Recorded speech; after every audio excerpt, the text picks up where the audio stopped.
ከናንተ ከአድማጮቻችን የሚነሱ በተለይ ደግሞ ከስነ ልቦና ጋር የሚገናኙና ምላሽ የሚፈልጉ ጥያቄዎቻችሁ የሚስተናገዱበት አንድ ጥያቄ አለኝ ዝግጅታችን ዛሬም እንደተለመደው ለአድማጮች ጥያቄ ምላሽ ይሰጣል። ጥያቄው ምንድነው የሚለውን ጥቂት ቆየት ብለን እናነሳና ወደ በኋላ ላይ ደግሞ የስነ ልቦና ባለሙያ ዶክተር ሰብላይሉ በጉዳዩ ላይ የሰጠችውን ምላሽ እንከታተላለን።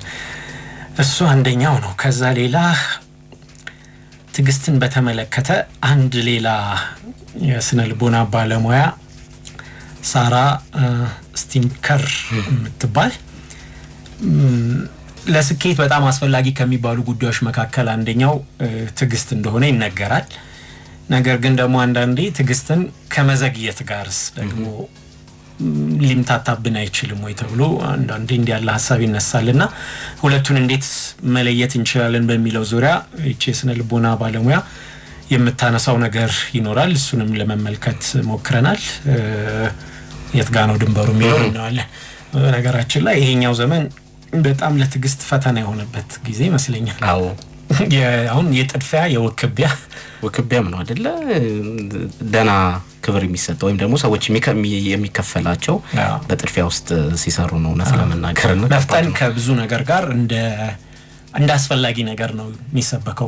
በብዙ መፍጠን አለብን እንግዲህ አላውቅም። አሁን እንደ አውዱ ይለያያል መሰለኝ። ኮንቴክስቱ በየትኛው ሁኔታ ውስጥ ነው መፍጠን የሚያስፈልግ ነገር ሊኖር ይችላል። በሰከነና በረጋ ደግሞ ሁኔታ ማየት ያለብን ሊሆን ይችላል። ትግስትን የት ጋር ነው የምናስቀምጣት የሚለው በዚህ ማከል እንፈልገዋለንና ግን አንዳንዴ በትግስት ነገሮችን ማየት ጥሩ ነው ሲባል ደግሞ በዛው ልክ ደግሞ እየዘገየንስ ከሆነ የሚል ጥያቄ ሲፈጠርብን እሱን እንዴት መለየት እንችላለን ለሚለው ጥያቄ ምላሽ የሰጠ ሐሳቧን ነው የምታነሳው እቺ የስነ ልቦና ባለሙያ። እናመሰግናለን። እንግዲህ ከኳሱም ከአየሩም ከሐምሌም ጋር እንደዚሁ እየመጣ ነውና አንድ ሌላ ምን ይላል? ሐምሌን በብጣሪ ነሐሴን በንጥርጣሪ የሚል ደግሞ አልሰምቼው ማላቅ ነው። ይሄ እኔም አላውቅም። እንትን ነው ሐምሌና ነሐሴ ያው የበለጠ ክረምት ያው ክረምቱ በጣም የሚጠነክርበት ነው እና ምንድነው በተለምዶ ያው ካለፈው አመት የተረፈው እህል የሚያልቅበት እና በአንጻራዊነት የችግር የሚባለው ክረምት ነው ጊዜ ነውና ምግብ ያው የለም ወይም በጣም ያጥራል። ስለዚህ ዛኔ ይሄንን ከባድ የሚባል ጊዜ ለማለፍ ሰዎች በጓዳ ባለው ጥቂት እንግዲህ የተረፈውን በማንጠፍጠፍ አብቃቅተው የሚያልፉበት እሱን ለማሳየት ነውና ሐምሌን በብጣሪ በሌላው ጊዜ ያው ብዙም ለምግብነት ሰዎች የሚጠቀሙ አይደለም። ግን ያው ሲቸግር እሱን ድረስ ትሄዳለና ነሐሴን በንጥርጣሪ ይሉታልና እስከ መጨረሻው አሟጥጬ ነው የምትጠቀመው ለማለት ስትፈልግ አንዱ እሱ የሚነሳው። እቺኛዋ ደግሞ አስቃኛለች። የሐምሌ ብራ የባልቴት ወብራ ይላል። ወብራ ይሁን ወብራ አላወኩኝም። ሰምቼው ማላው ቃል ስለሆነ ከባድ ናቸው አይለገ አይገርምና የሐምሌ ብራ የባልቴት ወብራ ይላልና ያው ባልቴት በእድሜ ከገፉ በኋላ እንግዲህ ያው ውበት ብዙ ስለማይቆይ በዛን ጊዜ ማጌጥ በጣም አስቸጋሪ ነው። በዛን ጊዜ ለማጌጥ ብለህ የምታደርጋቸው ነገሮች ብዙ አይቆዩ ወዲያውኑ ይገለጣሉ እና እሱን ለመጠቀም ብለው ነውና በዛ ሰዓት ላይ በሐምሌ ወር የሚወጣው ፀሐዩ ወይ የበራውም ጊዜ ወዲያው ከስመሰይና ወዲያው በደመና የሚሸፈን እንጂ አስተማማኝ አይደለም ለማለት ተብሎ የተገለጸ ነውና የሐምሌ ብራ የባልቴት ወብራ ግን ለብቻው እናያታለንና እቺም አዝናንታኛል። አይቻልፍ ነች በደንብ። እሺ በጣም አሪፍ እንመለስበታለን የሐምሌን ጉዳይ። ወደሚቀጥለው ጉዳያችን ደግሞ እንለፍና የቀደም ሲል እንደገለጽንላችሁ የስነ ልቦና ባለሙያ ናቸውና የትግስትን በህይወታችን ስኬትን በመናስብበት ሰዓት ላይ አንዳንድ ነገሮች ወዲያውኑ የሚፈጸሙልን ላይሆኑ ይችላል። ጊዜ ሊወስዱ ይችላሉ። ውጤቱን የምናየው ቆይተን ሊሆን ይችላል። እንደውም አንዳንዴ ስኬትን በሚደርሱባት ሰዎችና በማያገኙት መካከል ያለው አንደኛው ለውጥ ያንን ጊዜ መጠበቅ በቻሉ በታገሱ ሰዎችና ቶሎ ደግሞ አቋርጠው ከመንገዱ በወጡ መካከል ነው ይባላል። ሊሆን ይችላል ብዙ ሰዎችም የስኬት ታሪክ ላይ ይሄ አለ። በጣም ተስፋ አስቆራጭ የሚባል ጊዜ እንደነበራቸው ደጋግሞ ይነገራል። ያንን ጊዜ ካለፉ በኋላ ግን አሁን ወደ ኋላ ዞረን ስናይ የሚያስቅ ነው ይላሉ። ስለዚህ አንዱ ያ በትዕግስት የመጠበቃቸው ነገር የከፈላቸው ነገር ነው። ሁሉ ነገር ወይም አብዛኛው ነገር ውጤቱን ወዲያው የምናየው አይደለም። ሶ ጊዜ ይወስዳል ማለት ነው። እዛ ላይ የሚኖረን ትዕግስት ነው አንዱ ለስኬት ቁልፍ የሚባለው ነገር። ያው ይሄ ተደጋግሞ የሚነገር ነገር ነው።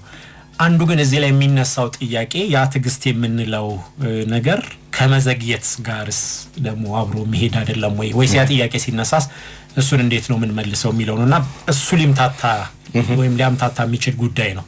በትዕግስት መጠበቅና በመዘግየት መካከል ያለው ያንን መምታታት እንዴት ባለ ሁኔታ መለየት ይቻላል በሚል ነው የስነ ልቦና ባለሙያ ሳራ ስቲንከር ትባላለች በዚህ ዙሪያ ላይ ያነሳችውን ሐሳብ ተመልክተናል። ስሞን ከልጅነት ጀምሮ ስለ ትዕግስት እየተማርን ነው የምናድገው አይደለ? የሆነ ቦታ አርፋችሁ ተቀመጡ ሲባል ከዛ ደግሞ የሆነ ነገር በልተ ስትጨርስ ነው ሌላው የሚሰጥ ይባላል አይደል? በተደጋጋሚ የሚጠቀስ አንድ ይሄ ጥናት አለ ለልጆች ጣፋጭ እየተሰጣቸው የነበረው ጥናትና ሰዎች ከልጅነታቸው ጀምሮ የሆነ ነገር ለማሳካት ትልቅ ደረጃም ለመድረስ ማለፍ የሚጠበቅባቸው እርምጃዎች እንዳሉ ሲነገራቸው ይደመጣል። ያ ነገር ትምህርት ሊሆን ይችላል። የሆነ የሙያ ዘርፍ ይዘህ መስሪያ ቤት ሰው ለመቀጠር የግድ መማር ይጠበቅብሃል። 10 ምናምን አመት ሰዎች ተምረው ነው እዛ ቦታ ላይ የሚደርሱት። ስለዚህ ያንን ነገር ማለፍ ሊጠበቅባቸው ይችላል። ውጤቱን ወዲያው ላታዩት ይችላል። እውነት ለመናገር አንዳንድ ጊዜ በጣም አድካሚ ሊሆን ይችላል።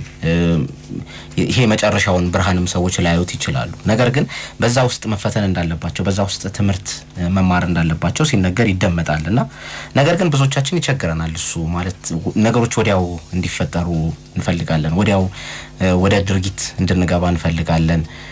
ውጤት ማግኘት እንፈልጋለን እና ከተለያዩ ነገሮች ጋር ሳራ ታነጻጽሯለች። አንድ የምትጠቅሰው የአሜሪካን እግር ኳስ ተጫዋች የነበረ አንድ ግለሰብ ነበር ኤነርጂ ትሬ የተባለና የሆነ ጊዜ በጣም ሊጉ ላይ ኤንኤፍኤል ላይ ጥሩ የተንቀሳቀሰ ቡድኑም እንግዲህ በውጤት እየታጀበ በነበረበት ሰዓት ላይ ጉዳት ያጋጥመዋል። ከዛ ጉዳቱ ሲያጋጥመው የግድ መጫወት ሊጠበቅበት ይችል ነበርና የሕክምና ባለሙያዎቹ መሳተፍ እንደሌለበት እንኳን እየተናገሩም ቢሆን አሰልጣኞቹ እሱም መጫወት አለብኝ ብሎ ይጫወታል። ከዛ የአመቱ መጨረሻ ላይ ድጋሚ ሌላ አይነት ጉዳት ያጋጥመዋል። ከዛ የቅድመ ዘመን ውድድሮች ላይ ይሳተፍና ግን በዛም ላይ ጤነኛ አልነበረም።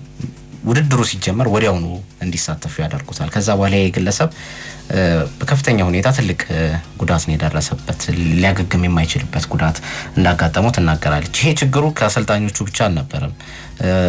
የሕክምና ባለሙያዎቹን ሲጠይቋቸው እኛ ምንም አልፈቀድንም እንዲጫወት ምክር አልሰጠንም ብለው ሲናገሩ ነበርና በዙሪያው ያሉ ሰዎች የተከታታዮች የስፖርቱ የዛ ክለብ ደጋፊዎች ይሄ ተጫዋች ምንም ያክል እንኳን ጉዳት ውስጥ ቢሆን ከጉዳቱ ለማገገም ጊዜ እንደሚጠበቅበት ቢነገርም ወዲያውኑ እንዲመለስ ይፈልጉ ነበርና ከዛ በኋላ የማህበራዊ ሚዲያው ላይ እንግዲህ እሱ አንድ ሐሳብ አስፍሮ ነበር በጣም እንደሚቆጨው ያን ነገርም በተግባራዊ ማድረግ እንዳልነበረበት ሲናገር ነበር።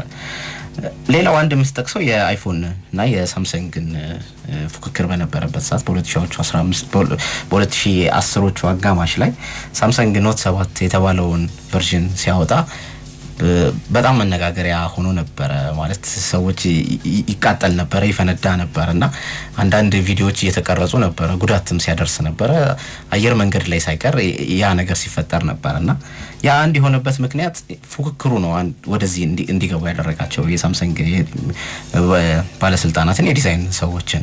ለምንድነው የዛኔ አይፎን 7 የሚወጣበት ሰዓት ነበርና ምናልባት የዛኔ ቅሬታ ሲያቀርቡ ነበር ሰዎች ምንም አዲስ ነገር ነገር የለውም የሚል የአይፎን ተጠቃሚዎች ሐሳብ ሲያሰፍሩ ነበርና ታዲያ በዚህ ሰዓት ላይ እንግዲህ ይሄ ምንም ነገር ከሌለው ይሄኛው አዲሱ የአይፎን ቨርዥን እኛ በጣም ተጣድፈን አዲሱን ምርታችንን ማምጣት አለብን በሚል ስሌት ውስጥ ገብተው ከዛ ወደ ገበያ ሲያወጡት ከፍተኛ የሆነ ኪሳራ ደረሰባቸው። ያ ኪሳራ እዛው ያመረቱት ምርት ላይ ብቻ ሳይሆን ሌሎች ምርቶቻቸውም ላይ እንግዲህ ኖት ያልሆኑት ምርቶቻቸውም ሳይቀር የሳምሰንግ ጋላክሲ የእጅ ስልኮቻቸውንም ሰዎች ለመግዛት ማለት እንዲፈሩ አደረጋቸው። በዛ ምክንያት አንደኛው ይሄ የሆነበት ምክንያትም ስኬት ማለት ትዕግስት ስላልነበራቸው ወይም ደግሞ የሚወስድበትን እርምጃ ወስደው ወይም ደግሞ ማለፍ የሚገባውን ጊዜ ወስደው ያንን ምርት ወደ ገበያ ማቅረብ ስላልፈለጉ ነውና አንድ ትዕግስተኛ እንዳንሆን የሚያደርገን ነገር ውጫዊ ጫናዎች ናቸው። ማለት የሆነ ነገር መድረስ አለብን፣ የመጨረሻው ቀን ወረቀቶች ማስረከብ ሊጠበቅብን ይችላል። ማለት የኛ ካላደረግነው ደግሞ ሌሎች ሰዎች ሊያደርጉት ይችላሉና በዛ ምክንያት የምናጣቸው ነገሮች ሊመጡ ይችላሉ። ስለዚህ በእንደዚህ አይነት ሁኔታዎች ውስጥ ወደ ጥርፊያ ውስጥ ልንገባ እንችላለን ብላ ትናገራለች። ሌላው ከራሳችንም ጋራ የተያያዘ ትዕግስትን የምንፈራባቸው ምክንያቶች አሉ። ይሄ በታሪክ እየተገነቡ የመጡ ምክንያቶች እንደሆኑ ትጠቅሳለች። አንደኛው ነገሮች ወይም ደግሞ ክስተቶች ወዲያው እንዲፈጠሩ እንፈልጋለን። ይሄ የምንፈልግበት ምክንያት ነገ ምን እንደሚሆን ስለማናውቀው ነው። እኛ ሰዎች ደግሞ የምናውቀውን ነገር እንፈልጋለን ወይም ደግሞ የምንገምተውን ዓለም ውስጥ ነው መኖር የምንፈልገውና በዛ ውስጥ አሁን ያለን ነገር ለነገ የሚያበቃን ከሆነ ስለዚህ ያ እውነታ ያ ሊሆን ይችላል።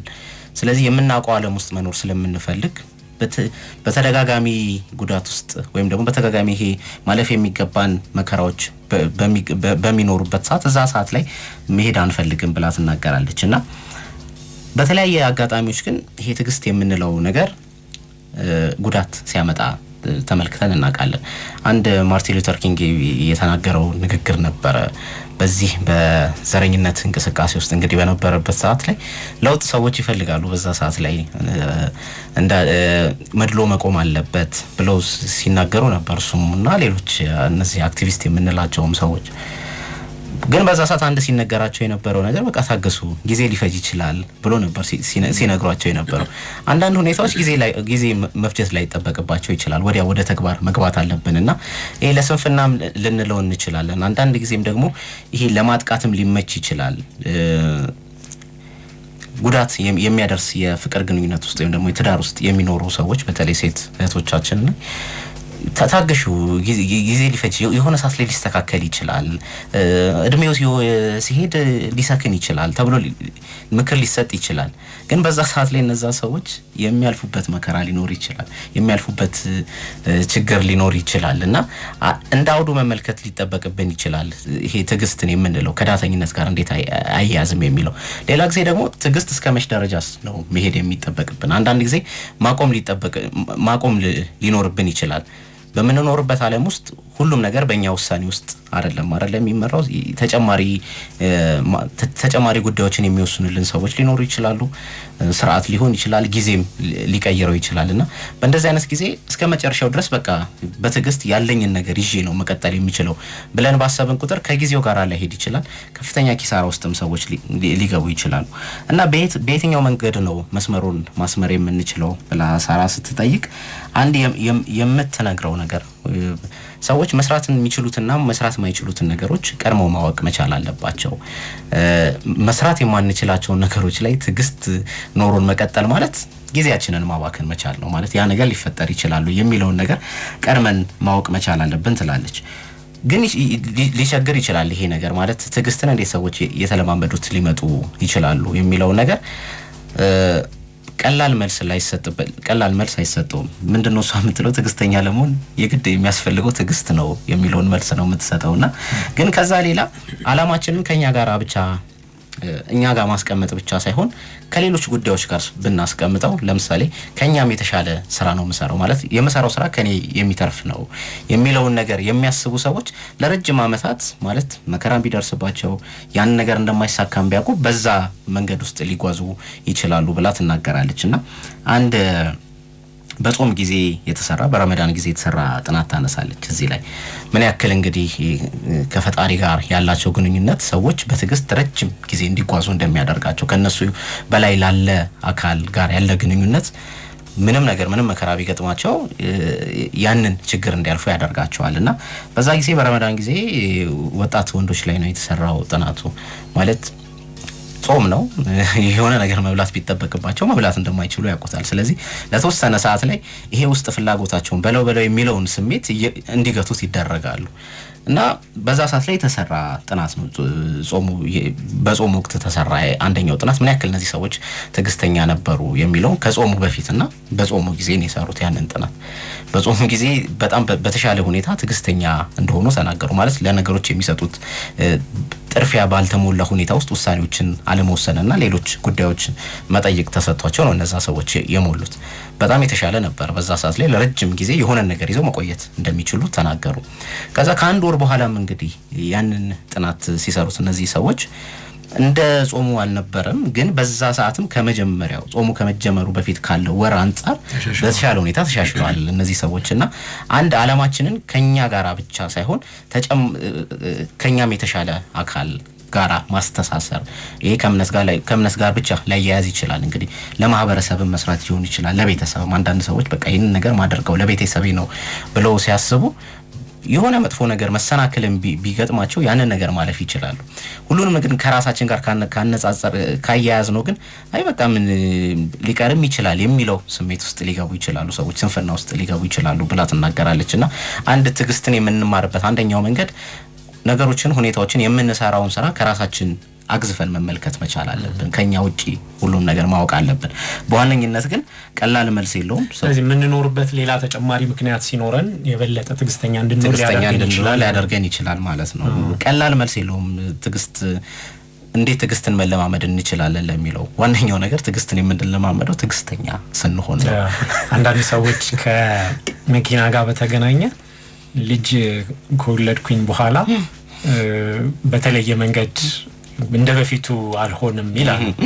አንዳንዱ እንደውም ያን እንዲያስታውሰን የቤተሰቦቻቸውን ምስል ፎቶግራፍ እዛ መኪና ውስጥ ያስቀምጡና የሆነ ትንሽ እንደ ማበድ ሲለኝ ያ ከዛ ይመልሰኛል ነገር ይላሉና ብቻህን ስትሆንና አሁን እኔ ባልኖር እኮ ብለህ ስታስብ በጣም ኃላፊነቱ እጥፍ እንደሆነ ይሰማል። ስለዚህ የዛኔ ዝም ብሎ የምታደርጋቸውን ነገሮች በተለየ መንገድ እንድታደርግ ይሰጣል። ለአንድ ደግሞ ትዕግስት የሚጠበቅበት ቦታ መሪ ስትይዝ ነው። በጣም እሱ ደግሞ እኮ የሆነች በቃ እንደው የምታተርፋት የደቂቃዎች ጉዳይ ፍጹም የማይመጣጠን ነገር ነው። ማለት የምታተርፈው ነገር እንደዛ አብደህ 1 ደቂቃ 2 ደቂቃ ቢሆን ነው። እንደኔ በጣም ያስቀኛል። ይሁን እንደዚህ በዚግዛግ ሰርቶ ምናምን ያልፍና ይቆማል። መብራት ላይ ስትሄድ እኩል ትገናኛለህ።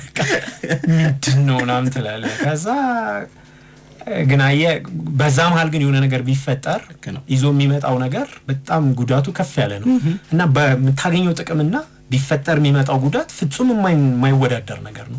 ብዙ ሳኞችም እኮ እንደዛ ናቸው አይደለ? ማለት የተወሰነ 10 ሰከንድ ብትወስድበት ያንን ነገር ከማድረግ በፊት ንግግርም ሊሆን ይችላል፣ ምናልባት የአካልም ጉዳዮች ጸብም የሆነ ነገር ሊፈጠር ይችላል። የሆነ 10 ሰከንድ ውስጥ ይሄንን ነገር ባደርገው ምንድነው ጥቅሙ ወይም ጉዳቱ የሚለውን ብትመለከተው የምታጣው ነገር በጣም ይበዛል። ድሮ እዚህ የአገር አቋራጭ አውቶቡሶች እንደዚህ ከባድ ተሽከርካሪዎች ላይ ከኋላ የጭቃ መከላከያ በክረምት የሚያደርጉት ነበርና ጥቅሶች ይጻፉ ነበር። እንደዚህ አንዳንዴ ደግሞ ምስሎች ምናምን እየተሰሩ የተለመደች አለች። አንድ አንበሳ ሚዳቋን እያባረረ መሰለኝ ላታመጨኝ አታመጨኝ የሚል እና እዛውስ ብዙ የሚጻፈው ትዕግስት እንደዚህ ፍሬዋ ምናምን ግን ጣፋጭ ነው። የሆነ ነገሯ መራራ ነው፣ በትክክል አላስታወስኩትም። ፍሬዋ ግን ጣፋጭ ነው የሚልና በአብዛኛው እና ትዕግስት ለአሽከርካሪዎች ይላል። ከዛ በኋላ የእውነትም በጣም አስፈላጊ ከሚባልበት ቦታ አንዱ ነውና እንዳልከው ግን ምናልባት እዛም ላይ እንደተጠቀሰው አንድ የሆነ ነገር ስንል አሁን እዛ ከጾሙ ጋር የተገናኘው ነገር አየህ ከፈጣሪ ጋር ነገሮችን ስታስተሳስር ነገሮች ካንተ በላይ ሆነን ነገር ጋር አብሮ ሲተሳሰር ቤተሰብ ወይም ደግሞ የበለጠ የኔ መኖር ለሆነ ነገር ትርጉም ይሰጣል የምትለውና ካንተ በላይ እንደሆነ ነገር ስታይ የምትመለከትበት መንገድ ለትዕግስት የምንሰጠውን እይታ በበለጠ ሌላ አይነት ትርጉም ወይም የበለጠ አስፈላጊ እንደሆነ እንረዳለን የሚል ይመስለኛል ዋና የተነሳው ነጥብ። አድማጮቻችን ከኛ ጋር ስላላችሁ ከልብ እናመሰግናለን። የአድማጮቻችን ሐሳብ የመጡ ነው። ቀደም ከዚህ ከሐምሌ ወር ጋር በተገናኘ የሐምሌ ብራ የባልቴት ወብራ ብለን ወብራ እንደው ምንድነው ብለን ነበርና እንደ ሁለት አድማጮቻችን ሐሳብ መጥቷል። ሊሊክ አስኮሙገር ሰፈር ውበት ጌጥ ወይም ማማር ማለት ነው የሚል መጥቷል። ብሩክ ሁለቱም በተመሳሳይ የጊዜያዊ የውበት ድምቀት ብለዋልና ከተባለው ጋር ይሄዳል የሚያስኬድ ነገር ዛሬ ወብራ ነገር ነገር ለመስራት እየሞከርኩኝ ነበር። እናመሰግናለን አድማጮቻችን። አንድ ጥያቄ ላይ ከመጡት ሐሳቦች መካከል ሸዋንግዛው ከሰባተኛ ጥንዶቹ ከመጀመሪያው ብዙ የሚተዋወቁ አልመሰለኝም ለዛ ሊሆን ይችላል የሚል ሐሳብ አንስተዋል። አወት ቢያመሽ ከነገራት ችግር የለውም ባይሆን ያንን ተከትሎ የሚመጣ ሌላ ተጓዳኝ ችግር ከሌለ ወይም በማምሸቱ ምክንያት ቤት የሚረብሽ ካልሆነ በስተቀር ብዙ ከበድ አይደለም ብሏልና እንደዛ መቀበል ሊያስቸግር ይችላል። ለአስተያየቱ በጣም እናመሰግናለን። ቶቻችሁም በብዛት እየመጡ ነው። ስናፍቅሽ ወልዳ ማኑኤል ከኳስ ሜዳ፣ ጌታቸው ደቦች ከጠቅላይ ቢሮ እስከ ፕሮግራሙ ፍጻሜ አብረነን ብሏል። እናመሰግናለን። ዳኜ ከሰባተኛ ከሞያሌ በኦንላይን እያደመጥኳችሁ ነው ያለን አህመድ ነው። በጣም እናመሰግናለን። አንድ ደግሞ ከስዊድን ቁጥር ይመስለኛል በ46 የሚጀምር የሐምሌን ውሃ ጥም የታህሳስን ራብ እናት አታውቀውም ይባላል የሚል ከዚህ ጋር አንስቷልና ተመሳሳይ ትንሽ ልዩነት አለው ግን በጣም ተመሳሳይ ነው።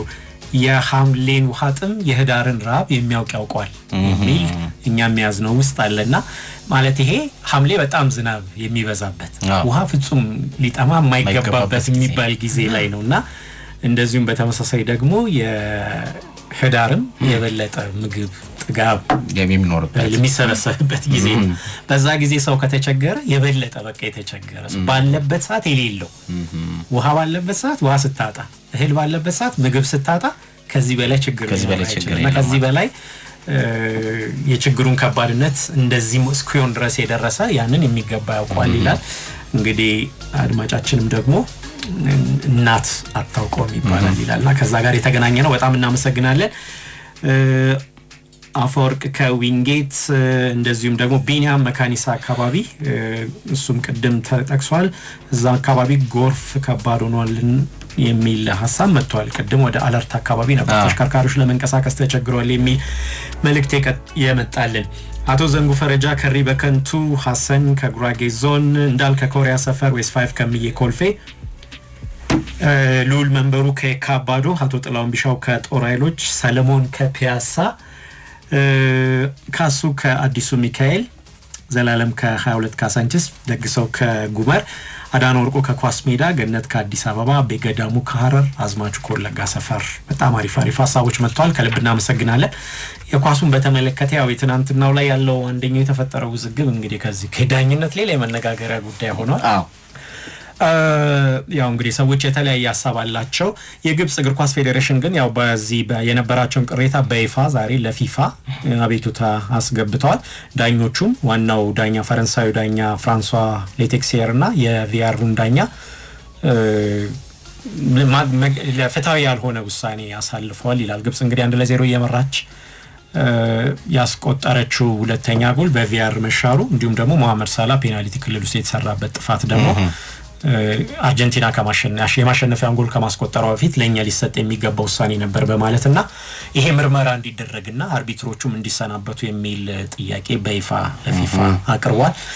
እንግዲህ የሚሆነውን ነገር እናያለን። ኢንፋንቲኖ የሚሰጡትን ምላሽ እንሰማለን። ሌሎችም ብዙ ነገሮች አሉት፣ ምናልባት እንመለስበታለን። አድማጮቻችን ለነበረን ቆይታ ከልብ እናመሰግናለን። እንግዲህ ስቱዲዮ ደግሞ በቀጥታ ስናስተናግዳችሁ የቆየነው ስሞንና እኔም እንዳልከነን። አድማጮቻችን ለነበረን ጊዜ ከልብ እናመሰግናለን። መልካም ምሽት ይሁንላችሁ። ኢትዮጵያ ሀገራችን ለዘላለም ትኖር።